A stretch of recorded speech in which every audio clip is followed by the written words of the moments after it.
Représentant de ça, il s'est creusé un espèce de fossé entre la pratique médicale et des gens qui confondent la pratique médicale et la recherche.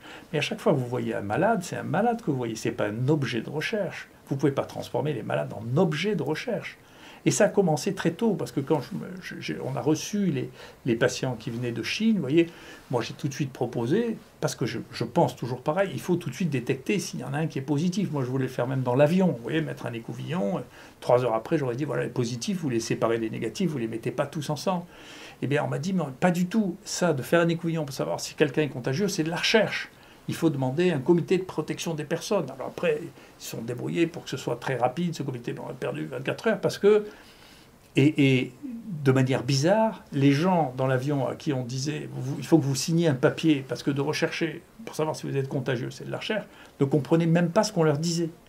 Donc vous voyez, il y a des gens qui sont devenus fous avec la méthode, avec le fait que tout est de la recherche, qui est déconnecté du fait qu'on doit savoir si les gens sont porteurs ou pas porteurs. C'est pas de la recherche, c'est de la pratique des épidémies.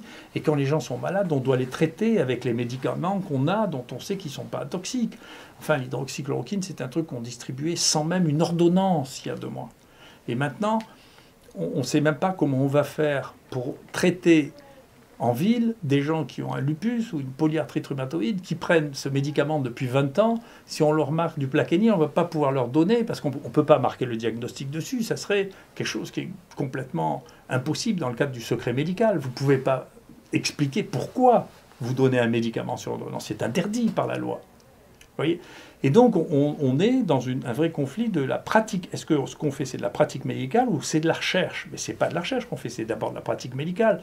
Tant mieux si on arrive à augmenter notre connaissance à partir de cette pratique, de cette nouvelle épidémie. Mais l'objectif que l'on a, nous, les docteurs, c'est pas de faire de la recherche, c'est de soigner les gens. Et quand même, je suis bien placé pour le faire, parce que pour faire de la recherche, je fais beaucoup de recherche dans ma vie. Mais d'abord, notre premier soin, c'est ça, c'est notre premier point. Et moi, je regrette qu'il n'y ait pas d'intervention très solennelle, comme il y a de plus en plus de mes collègues anciens respectables, le professeur Maranaki qui a dirigé la NSM, l'ancien président de la Haute Autorité de Santé. Et moi, je voudrais bien que le Conseil de l'Ordre, dont c'est la responsabilité, se prononce sur cette question de la limitation de la capacité des médecins à juger par eux-mêmes de la thérapeutique qu'il est capable de donner avec des molécules qui sont aussi anciennes, aussi connues et aussi faciles à utiliser, sur leur interdiction de prescription. C'est une atteinte très profonde à la base de notre métier, qui est de prescrire, en fonction de notre niveau de connaissance, le meilleur traitement possible aux malades que nous avons en face de nous. C'est la base même de la pratique médicale, et en particulier... Les gens sont devenus fous. D'ailleurs, on était en face du médicament le plus dangereux du monde. Il y a eu 2 milliards de gens qui ont fait ça. Vous n'imaginez pas que tous les gens qui partaient en Afrique à qui on donnait de la chloroquine, on leur faisait un électrocardiogramme, on les prévenait qu'ils allaient avoir une torsade de pointe. Enfin, c'est complètement fou. Donc on est devenus fous parce que c'est des gens qui ne font pas de médecine, qui parlent de médecine.